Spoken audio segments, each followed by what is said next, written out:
Welcome to subscribers of target 100 mathematics. हाँ जी, 8th class. कल मैथ्स का एग्जाम है आपका। तबीयत ठीक तो है ना? देख लो कहीं फीवर तो नहीं हो गया। डरने की कोई बात नहीं है जब तक आपका दोस्त आपके साथ है, और वो दोस्त है आपकी नोटबुक और पेन। तो फिर देर किस बात की है, जल्दी से रेडी हो जाइए मेरे साथ सैंपल पेपर 1 करने के लिए।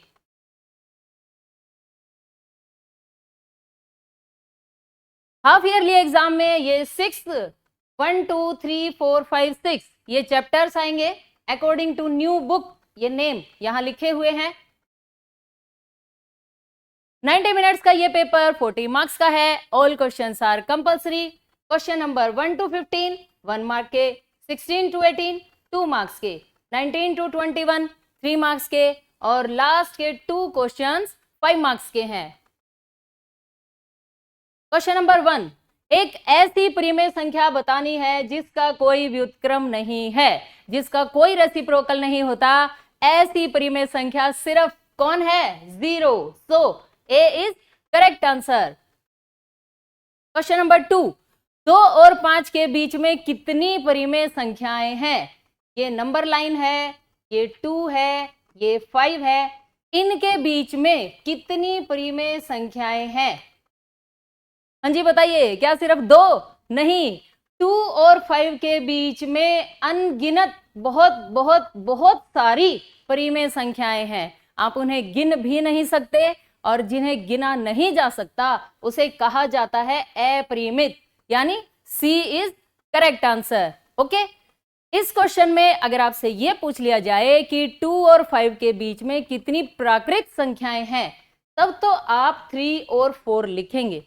लेकिन अगर आपसे यह पूछा गया कितनी परिमेय संख्याएं हैं, तब अपरिमित आंसर आएगा। और सिर्फ 2 और 5 के बीच ही नहीं, अगर आपसे 2 और 3 के बीच भी पूछ लिया जाए, इनके बीच भी अपरिमित परिमेय संख्याएं हैं। ओके, क्वेश्चन नंबर 3, -3/8 इंटू -7/13 का व्युत्क्रम यानी रेसिप्रोकल बताना है। पहले आप इनकी मल्टीप्लाई कर लीजिए। -3/8 -7/13, 7 3 जा 21, माइनस माइनस प्लस, 13 8 जा 104। अब 21/104, 21/104 का व्युत्क्रम क्या होगा? आप इसे सिर्फ पलट दीजिए, डिनोमिनेटर न्यूमरेटर और न्यूमरेटर डिनोमिनेटर बन जाएगा, यानी 104/21। A option is correct answer. इसमें माइनस नहीं आएगा, ध्यान रखें। क्वेश्चन नंबर 4, एक इक्वेशन गिवन है और हमें इसका सॉल्यूशन बताना है। बड़ी ही सिंपल सी बात है। जब भी आप कोई इक्वेशन सोल्व करें, एक्स वाले एक तरफ और बाकी एक तरफ, प्लस का 3x इधर आकर माइनस का हो जाएगा, यानी 5x - 3x is equal to ये 5 यहां, और प्लस का 9 इधर आकर माइनस का 9 हो जाएगा। 5 - 3 2, और 5 - 9 -4। मल्टीप्लाई वाले नंबर दूसरी साइड जाकर डिवाइड में चेंज हो जाते हैं, और 2 2 जा 4, 2 दूनी 4। x की क्या वैल्यू आ गई? -2। कौन सा ऑप्शन सही होगा? ए। ओके, नाउ क्वेश्चन नंबर 5, अंग्रेजी वर्णमाला में से एक स्वर चुनने की प्रायिकता। आपको स्वर क्या होते हैं? वोवल्स। कितने होते हैं? ए ई आई ओ यू, 5 होते हैं। हमें प्रायिकता बतानी है। हमारे फेवर में 5 लेटर्स हैं, तो 5 आप ऊपर लिखेंगे, और अंग्रेजी वर्णमाला में टोटल 26 लेटर्स होते हैं।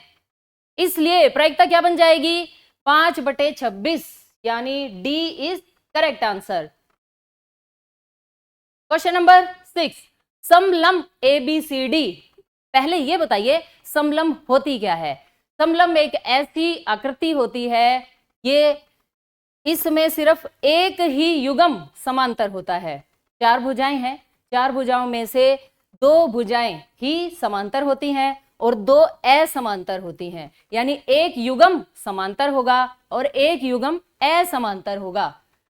अब इन चार ऑप्शंस में से बताना है कि कौन सा ऑप्शन गलत है। सबसे पहली बात, ए बी समांतर सी डी, ये निशान समांतर का है। ए बी समांतर सी डी, ये ए बी ये सी डी, दोनों रेखाएं समांतर हैं, ये बात तो सही है। एंगल ए में एंगल डी जब आप ऐड करेंगे तो 180 आएगा, ये है एंगल ए और ये है एंगल डी, ये बात भी बिल्कुल सही है। इन दोनों कोणों का योग 180 डिग्री ही होगा, क्योंकि जब भी दो रेखाएं समांतर हो और एक तिर्यक रेखा उन्हें काटे तो ये अंतः कोण होते हैं और अंतः कोणों का योग 180 डिग्री होता है। चारों एंगल्स का सम 360 डिग्री, ये बात भी बिल्कुल सही है। अब सिर्फ ये बचा AD समांतर BC, ये है AD ये है BC। क्या AD और BC समांतर हैं? नहीं। और इसने क्या कहा है, कौन सा विकल्प गलत है? गलत पर आपको निशान लगाना है, यानी D is correct answer. Question number 7, यदि आंकड़ों को वृत्ताकार रूप में प्रदर्शित करते हैं तो उसे क्या कहते हैं? हाँ जी, जब भी आप आंकड़ों वाला चैप्टर करते हैं और उसमें सर्कल बनाते हैं तब क्या बनता है? वो बनता है pie chart. C is correct answer. Question number 8, 5 square और 6 स्क्वायर के बीच में कितनी प्राकृत संख्याएं हैं? बड़ी ही आसान सी बात है, ये जो 5 लिखा है ना, इसका डबल कर दीजिए, 2 5 10, सो आंसर विल बी 10। ऐसे कैसे? यहां एक रूल अप्लाई हुआ है, क्या? अगर n स्क्वायर और n+1 का स्क्वायर, इनके बीच में अगर आपको नेचुरल नंबर्स देखने हैं यानी प्राकृत संख्याएं देखनी है तो वो होती हैं 2n, इस n का डबल, और ये n यहां पर कितना है? 5, और 5 का डबल क्या हो जाएगा? 10। ओके। क्वेश्चन नंबर 9, n अंकों वाले एक पूर्ण वर्ग जहां n एक सम संख्या है के वर्गमूल में होंगे। n अगर एक सम संख्या हो तो n अंकों वाले एक पूर्ण वर्ग के वर्गमूल में कितने अंक होंगे? जैसे 36 है, अगर आप इसका वर्गमूल करते हैं तो कितना आएगा? 6 आएगा। अगर हमें कोई संख्या नहीं दे रखी और डायरेक्ट लिख दिया n अंकों वाले, तब आप क्या करेंगे? इसका एक फॉर्मूला होता है, n अगर सम है, सम संख्या, तो उसके वर्गमूल में n/2 अंक होते हैं। ओके। और n अगर विषम संख्या हो तब होते हैं n+1/2 अंक। देखिए ये 36 है, इसमें कितने अंक हैं? 2, एक 3 एक 6, यानी सम। और 2/2, जब आप 2 को 2 से डिवाइड करेंगे तो कितना आएगा? 1। और आप देख लीजिए 36 के वर्गमूल में सिर्फ एक ही अंक है। ओके। विषम का क्या मतलब है? जैसे आपने 100 ले लिया, अब हमें सिर्फ ये देखना है कि 100 के वर्गमूल में कितने अंक होंगे, बस इतना ही देखना है। क्या होगा इसका वर्गमूल वो चेक नहीं करना। तब आपको क्या करना है? सिर्फ ये अंक गिन लीजिए। 3 कैसा नंबर है? विषम। 3 में एक जोड़िए, 2, 3 + 1 4, 4/2 का आंसर 2। और 100 का अंडर रूट तो हमें पता ही है, क्या होता है? 10। देखिए 1 2 ही तो अंक है यहाँ। ओके। इस फॉर्मूले को याद रखें और आप आराम से कोई भी क्वेश्चन कर पाएंगे। किसी भी नंबर का वर्गमूल दिया जाए आपको, तब आपको सिर्फ ये चेक करना है वो संख्या, उसके अंक गिन लीजिए, 1 2 3, सम है या विषम है। अगर सम है तो सीधा 2 से भाग करना है, और अगर विषम है तब 1 जोड़कर फिर 2 से भाग करना है। उतने अंक उस संख्या के वर्गमूल में होंगे। ओके। क्वेश्चन नंबर 10, 729 का हमें घनमूल बताना है। बड़ी ही सिंपल सी बात है, हम अभाज्य गुणनखंड से इसका घनमूल ढूंढ लाते हैं। 2 से ये डिवाइड नहीं हो रहा तो हम इसे 3 से डिवाइड करेंगे। 3 2 6, 3 4 12, 3 3 9। 3 से आगे डिवाइड करेंगे तो 81, 3 से इसे डिवाइड करेंगे तो 27, 3 9 और 3 3। बस यहां से, क्योंकि आपको घनमूल ढूंढना है, तब आप क्या लिखेंगे? 729 = ये 3 कितनी बार आया? 6 टाइम्स आया है। घनमूल ढूंढना है तो आपको 3 इकट्ठे करने पड़ेंगे। अब यहां से एक 3 बाहर और यहां से भी एक 3 बाहर, और घनमूल को कैसे लिखते हैं 729, और यहां इस वी शेप के अंदर आपको 3 लिखना होता है। यहां से एक 3 बाहर आ जाएगा और फिर एक 3, 3 3 9, तो 729 का घनमूल क्या बन जाएगा 9। कौन सा ऑप्शन सही हो जाएगा B. Now question number 11 to 13 में आपको सिर्फ ट्रू फॉल्स बताना है, तो जल्दी से चेक करते हैं। देखिए -4 स्क्वायर का गुणात्मक प्रतिलोम 4 की पावर -2 है। दोनों साइड आप चेक कर लीजिए, अगर सेम आ जाए तो ओके, अदरवाइज नहीं। -4 स्क्वायर को आप क्या लिख सकते हैं -4 इंटू -4, कितना आंसर आएगा माइनस माइनस प्लस, 4 4 16, 4 की पावर -2। माइनस की पावर प्लस की कब बन जाती है, जब अगर ये नंबर ऐसे लिखा है तो आप इसे डिनोमिनेटर में ले जाइए तो माइनस प्लस बन जाता है। ओके, और 4 का स्क्वायर क्या होता है 16। क्या दोनों आंसर सेम है, दोनों आंसर सेम। गुणात्मक प्रतिलोम के लिए आपको क्या चाहिए, गुणात्मक प्रतिलोम का मतलब होता है मल्टीप्लीकेटिव इनवर्स। किसी संख्या को, जैसे मान लीजिए ये 16 आ गया, आप 16 को किससे गुणा करें कि आंसर 1 आ जाए, तो इसके लिए आपको सिंपल 16 को यहां से गायब करना है। और 16 गायब कैसे होगा, अगर आप इसे 16 से डिवाइड कर देंगे, ये दोनों कैंसिल हो गए और आंसर क्या आया 1।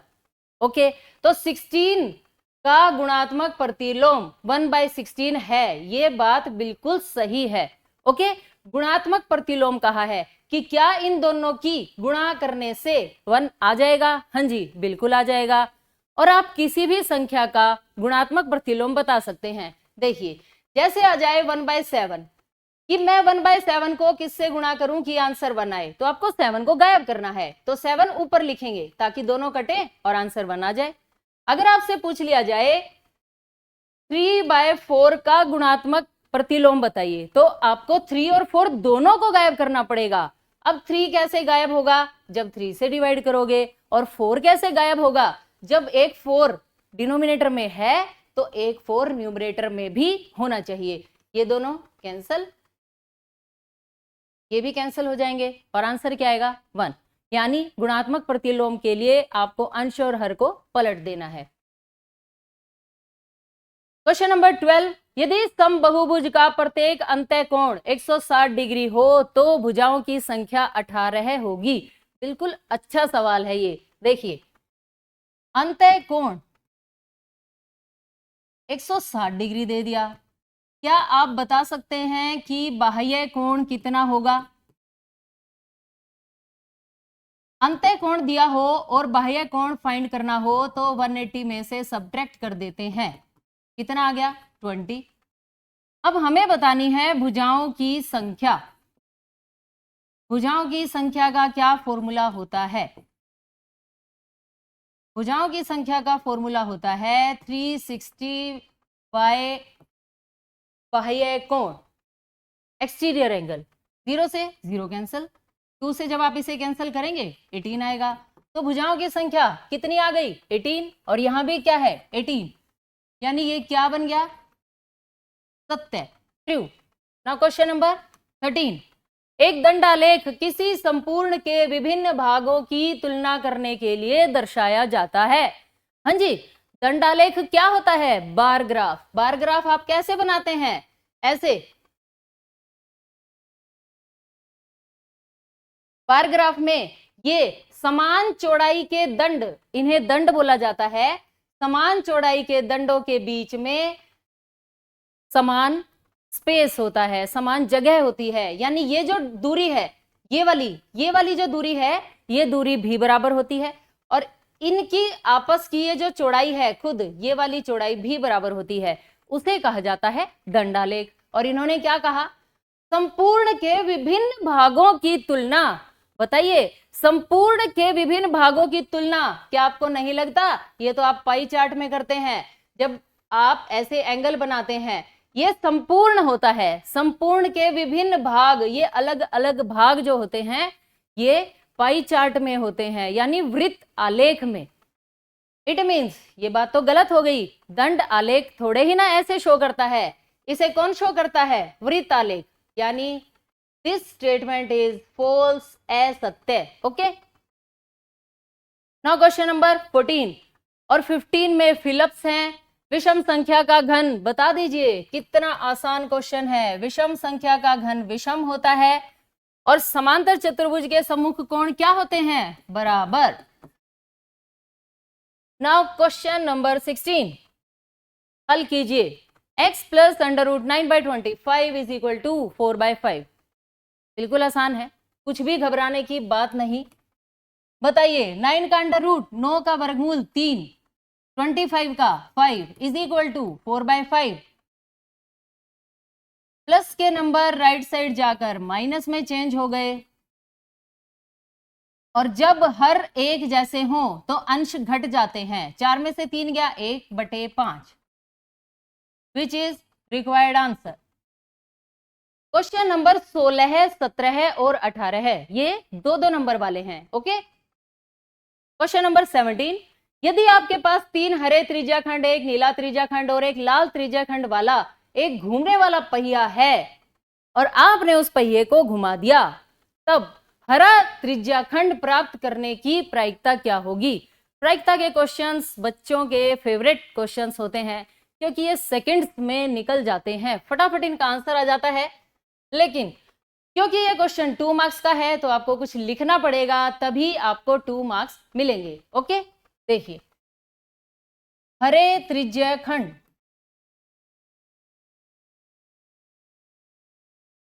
कितने हैं? 3, नीला त्रिज्याखंड 1 और लाल त्रिज्याखंड ये भी 1 है। कुल त्रिज्याखंड कितने बन जाएंगे? 3 + 1 + 1, कुल हो गए 5। अगर आपके पेपर में इस टाइप का क्वेश्चन आता है तो मेरी एक रिक्वेस्ट है आपसे कि आप ये कोमे ना लगाएं। आपके पास पेपर में बहुत टाइम है, यहाँ मुझे कम टाइम में ज्यादा से ज्यादा क्वेश्चंस करवाने हैं, नहीं तो आप भी बोर हो जाएंगे और वीडियो बीच में ही छोड़कर चले जाएंगे। त्रिज्याखंड आपको पूरा लिखना है एग्जाम में। ओके, हमें क्या बताना है? हरा त्रिज्याखंड प्राप्त करने की प्रायिकता। हरा त्रिज्याखंड प्राप्त करने की प्रायिकता।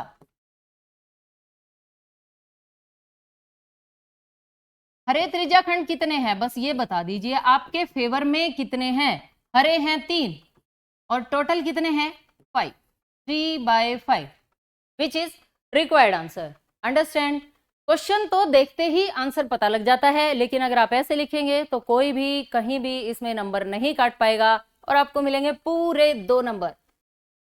नाउ क्वेश्चन नंबर 18, क्या 1188 एक पूर्ण घन है? यदि नहीं तो किस सबसे छोटी संख्या से 1188 को भाग किया जाए कि यह एक पूर्ण घन बन जाए? तो हमें क्या करना है? अभाज्य गुणनखंड 1188, ये 2 से डिवाइड हो जाएगा। एक बार फिर से आप इसे 2 से डिवाइड करेंगे, अब ये 3 से डिवाइड होगा, अगेन 3 3 ज़ा 9 और 3 11 ज़ा 33। 1188 को अब आप कैसे लिखेंगे? 2 × 2, 3 × 3 × 3 और 11। 2 2 टाइम्स है, 3 3 टाइम्स है और 11 बस एक ही बार है। अब हमें किससे भाग करना है? यहां पर ट्रिपलेट तो बस एक ही बना, 3 बार तो एक ही संख्या आ रही है और वो कौन है? 3 ना। हमारे पास 3 2 बार, ये जो 2 है ये 3 बार नहीं आ रहा और 11 भी सिर्फ एक ही बार आ रहा है। तो हम क्या करेंगे? इनकी मल्टीप्लाई कर लेंगे। 11 2 ज़ा 22 × 2 44, अतः 1188 को 44 से भाग करना पड़ेगा। ओके, भाग किया जाए तो देखिए जब आप 1188 को 44 से भाग करेंगे ये 27 आएगा और 27 क्या होता है? 3 का घन होता है। ओके, ये 27 पूर्ण घन बन गया है, भागफल एक पूर्ण घन बन गया। Okay, now next question, question number 19 हल कीजिए। बड़ा ही आसान सा सवाल है, आर पार गुणा करनी है, 5 उधर चला जाएगा और 3 इधर आ जाएगा। कैसे लिखेंगे आप?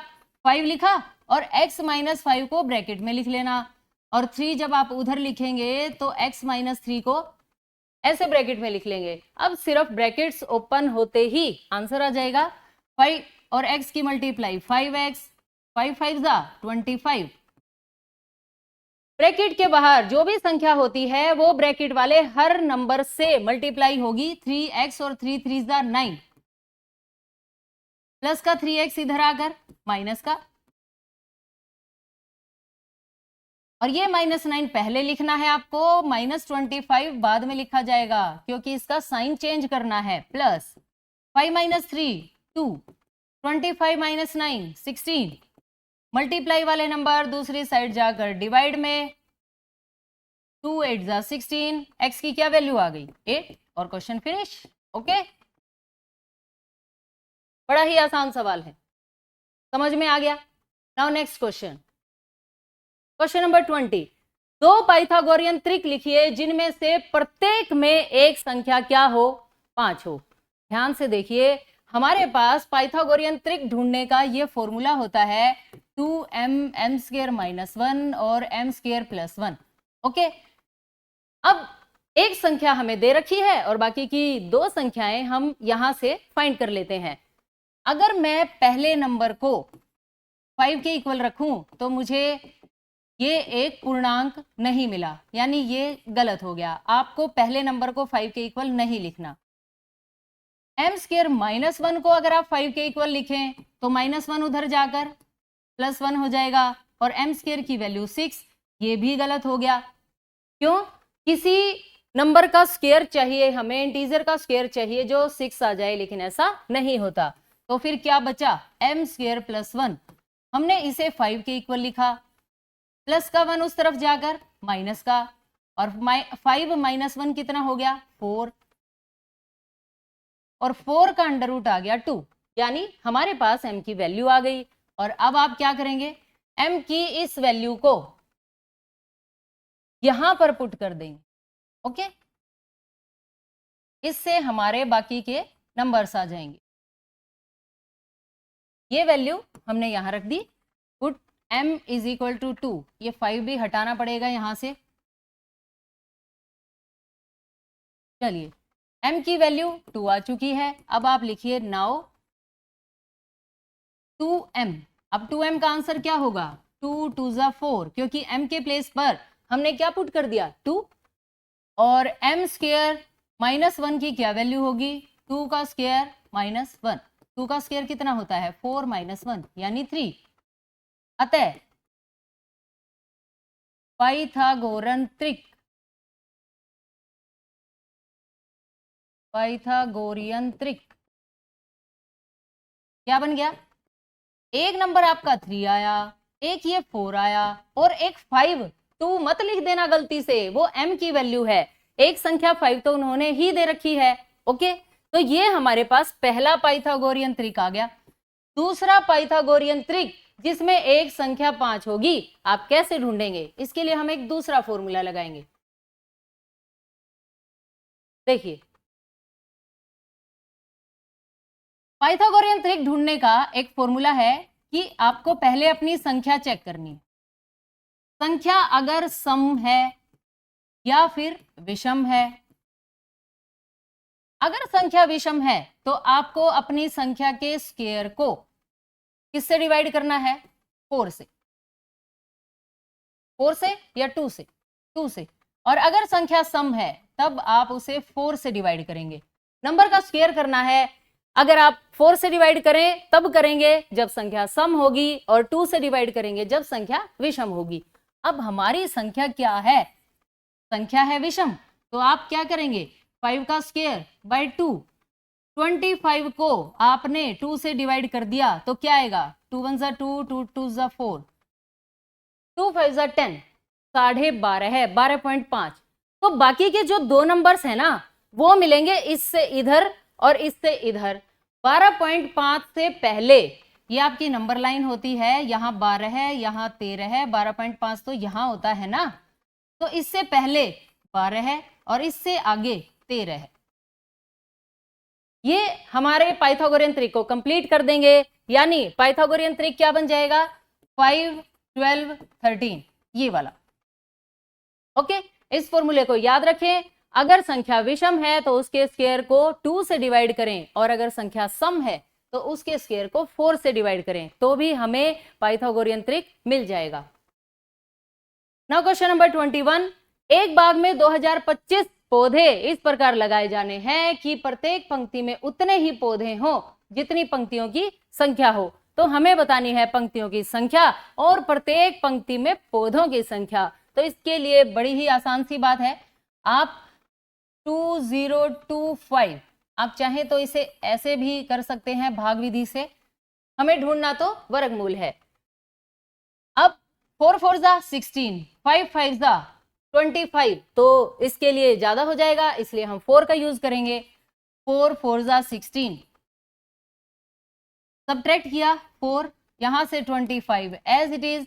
4 का डबल क्या होता है, 4 2 जा 8। अब 8 का टेबल आपको 42 तक पढ़ना है। 5 पर जाएगा ये, क्योंकि 8 5 जा 40 होता है। 5 5 जा 25, 5 8 जा 40 प्लस 2 42। इस बात का ये मतलब है कि 45 तो पंक्तियां हैं और प्रत्येक पंक्ति में पौधे भी कितने बनेंगे, 45। तो आप लास्ट में क्या लिखेंगे, अतः पंक्तियों की संख्या, अतः पंक्तियों की संख्या इज इक्वल टू 45 और प्रत्येक पंक्ति में पौधे, प्रत्येक पंक्ति में पौधे is equal to 45। Understand? Now next question, question number 22। एक पासे को एक बार उछाला गया, पासे के सबसे ऊपर आने वाले फलक पर निम्न प्राप्त करने की प्रायिकता क्या होगी। ये 5 मार्क्स का क्वेश्चन प्रायिकता में से है। ध्यान से देखिए, जब भी आप एक पासे को उछालते हैं तो आपके पास क्या क्या संभावनाएं हैं। 1 से लेकर 6 तक कोई भी संख्या आ सकती है। तो आप क्या लिखेंगे, पासे को उछालने पर प्राप्त संख्याएं। पासे 5 नंबर का क्वेश्चन है, तो आप उसी तरह से लिखेंगे, पासे को उछालने पर प्राप्त संख्याएं 1 to 6।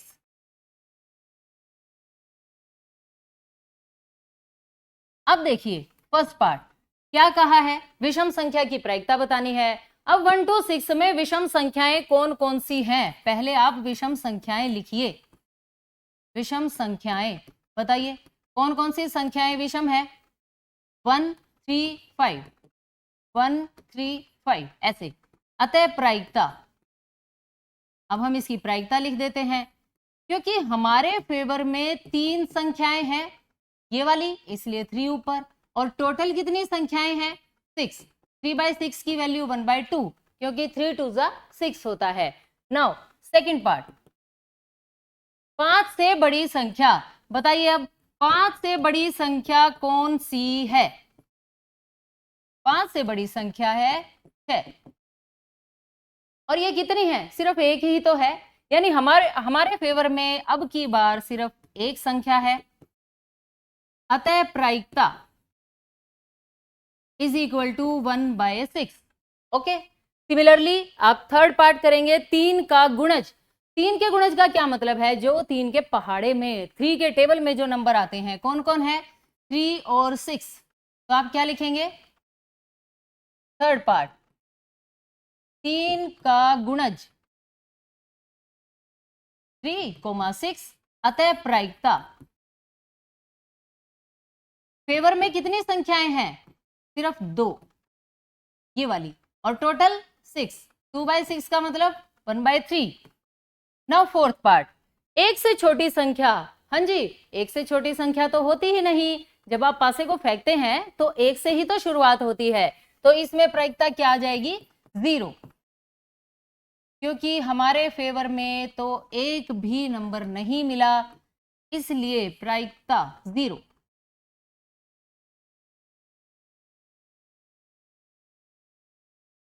नाउ फिफ्थ पार्ट, 36 का गुणनखंड। तो अब आप ये देखिए, हमारे पास जो नंबर्स थे कौन कौन से थे, 1 2 3 4 5 6, 1 2 3 4 5 6 ऐसे थे ये। और फिफ्थ पार्ट में कहा गया है 36 का गुणनखंड।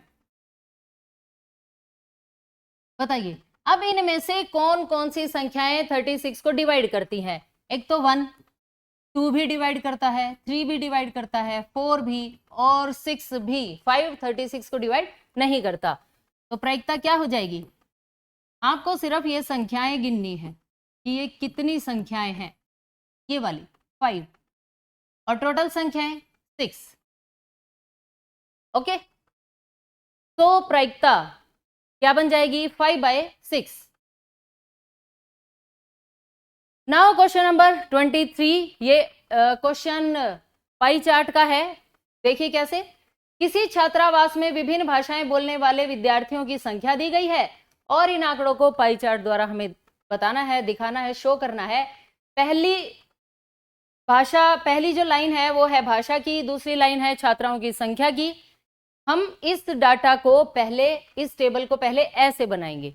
ऐसे बनाने के लिए आपको क्या करना पड़ेगा, इन्हें ऐसे लिखना पड़ेगा। ओके, जब ये टेबल ऐसी बन जाएगी तब हम ढूंढेंगे केंद्रीय कोण, क्योंकि पाई चार्ट बनाने के लिए कोण बहुत जरूरी है। जब कोण पता होगा तभी पाई चार्ट बनता है। और केंद्रीय कोण कैसे ढूंढते हैं, 40 आप ऊपर लिखेंगे, डिवाइड करते हैं टोटल से। ये टोटल सभी भाषाएं बोलने वाली लड़कियों की कुल संख्या है 72। और 360 जो एक वृत्त बनता है उसमें टोटल एंगल होता है 360 डिग्री का। अब आप इसे कैंसिल कर दीजिए 5 से, ये आ जाएगा 200 डिग्री। सिमिलरली अंग्रेजी 12 संख्या है छात्राओं की, तो आपको क्या करना है, 12 ऊपर लिखा, टोटल में 72 लिखा, इनटू में 360। अगेन ये 5 से कैंसिल हो जाएगा और 12 5 जा 60। सिमिलरली आप ये सारा कॉलम कंप्लीट कर लेंगे, यहाँ 45 आ जाएगा। सब जगह बस ऐसे ही काटना है। इस वाले क्वेश्चन में ये सभी 5 पर कट जाएंगे। 7 72 360, अगेन ये कट गया और ये आ जाएगा 35 डिग्री। 4/72 360 और 5 4 जा 20। ओके, पाई चार्ट का कोई भी सवाल हो, चाहे आपने कभी नहीं किया, बस आज इस वीडियो में किया, तो आपको सिर्फ एक ही काम करना है कि जो कुल संख्या है, यहां जो टोटल लिखा हुआ है वो टोटल हर नंबर के डिवाइड में लिखना है। देखिए 40/12/9/7/4 और हर बार 360 से ही मल्टीप्लाई करना है। 360 से मल्टीप्लाई कीजिए, कैंसिल कीजिए, जो भी वैल्यूज आएंगी वो एंगल्स की, कोणों की आ जाएंगी। और अब हमें ये सभी कोण एक वृत्त के अंदर बनाने हैं। वो कैसे बनाते हैं, सुनिए।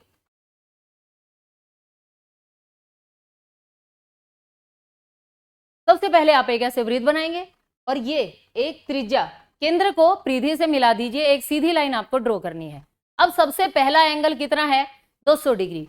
200 डिग्री आपको क्या करना है, डी की हेल्प से बनेगा। अपने डी को ऐसे रखिए कि आपकी डी ऐसे दिखाई दे। जब आप यहां डी रखेंगे सेंटर के ऊपर तो आपकी डी ऐसे आएगी। ओके, और अब यहां आपको पहला कोण बनाना है और पहला कोण कितना है, 200 डिग्री का। अब आपके पास जो डी होती है उसमें तो 200 डिग्री होता ही नहीं, या तो आप उसके लिए कंप्लीट जो एक डी आती है, जो जिसमें पूरा सर्कल बना होता है, उसमें तो आप 200 डिग्री बना सकते हैं। लेकिन जो आपकी ये वाली डी होती है इतनी, इसमें आप 200 डिग्री नहीं बना सकते। यहाँ सिर्फ 180 डिग्री तक ही कोण बनेंगे। तो फिर क्या किया जाए, तो फिर किया ये जाए कि जो छोटा एंगल है जो आप बना सकते हैं, आप पहले उसे बना लीजिए। यहां से शुरुआत कर लीजिए, 20 35 45 60, जो बचेगा वो अपने आप 200 का ही बच जाएगा। ओके, तो हम यहाँ पहले एंगल्स लिख लेते हैं 20,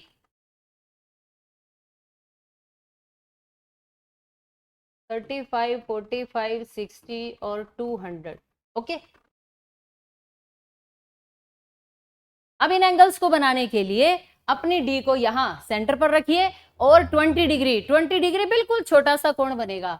जब आप डी को यहाँ रखेंगे तो डी ऐसे आएगी, ऐसे, और 20 डिग्री होगा यहाँ पर, बिल्कुल इतना सा। आपको इस सेंटर को मिलाते हुए ऐसे लाइन लगाओगे तो अपने आप ही 20 डिग्री बन जाएगा।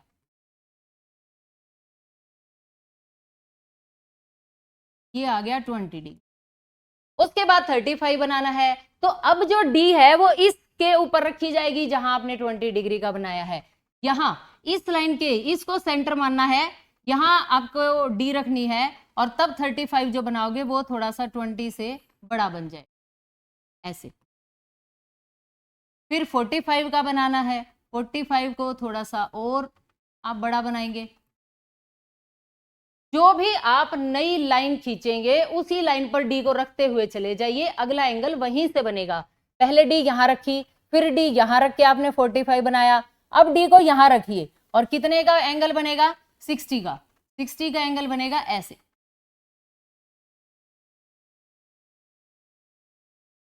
और अब जो 200 डिग्री बच गया वो अपने आप ही 180 तो ऐसे होता है यहां तक, ये थोड़ा सा और ऊपर हो गया, तो ऐसे 200 डिग्री का कोण बन जाएगा। बस आपको सिर्फ इतना करना है और फुल 5 मार्क्स का ये क्वेश्चन है और बिल्कुल इजी है। कल एग्जाम में आप अपने पेन, पेंसिल, स्केल, इरेजर, डी सब कुछ साथ लेकर जाएंगे। ओके,